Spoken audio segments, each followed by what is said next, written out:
TDP మాజీ మంత్రి సోమిరెడ్డి చంద్రమోహన్ రెడ్డిపై విమర్శలు చేశారు మంత్రి కాకాని గోవర్ధన్ రెడ్డి. సోమిరెడ్డి దొడ్డిదారిన మంత్రి పదవి చేపట్టి నెల్లూరు జిల్లాలో ఎటువంటి అభివృద్ధి చేపట్టలేదన్నారు. టీడీపీ హయాంలో ఎంత అభివృద్ధి జరిగిందో ప్రజలంతా గమనించాలని చెప్పారు. తాను అధికారంలోకి వచ్చాక నెల్లూరు జిల్లాలో పొదలకూరు పంచాయతీని 45 కోట్ల రూపాయలతో అభివృద్ధి చేశామన్నారు. ప్రతిపక్ష ఎమ్మెల్యేగా అభివృద్ధి చేయలేకపోయానని, రెండోసారి అధికార పార్టీ ఎమ్మెల్యేగా మంత్రిగా అభివృద్ధి సాధించానని అన్నారు. పొదలకూరులో పలు అభివృద్ధి పనులను ప్రారంభించారు మంత్రి కాకాని. కొత్తగా నిర్మించిన వైఎస్ఆర్ హెల్త్ క్లినిక్, పంచాయతీ కార్యాలయ భవనాన్ని కాకాని ప్రారంభించారు.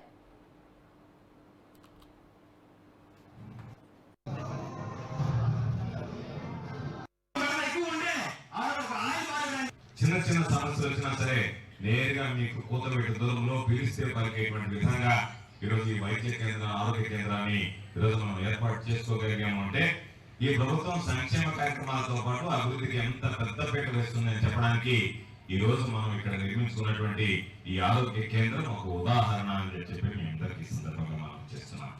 అదేవిధంగా ఈరోజు చూస్తే అనేక సందర్భాలు చెప్పాం. పొదలకూరు గ్రామ పంచాయతీకి సంబంధించి ఎన్ని అభివృద్ధి కార్యక్రమాలు చేశాము, ఎంత మేర సంక్షేమ కార్యక్రమాలు అమలు చేశామని. పొదలకూరు గ్రామ పంచాయతీకి సంబంధించి చూస్తే దాదాపుగా 45 కోట్ల రూపాయలు నేను రెండోసారి శాసనసభ్యుడిగా, మంత్రిగా ఈ ఒక్క పొదలకూరు గ్రామ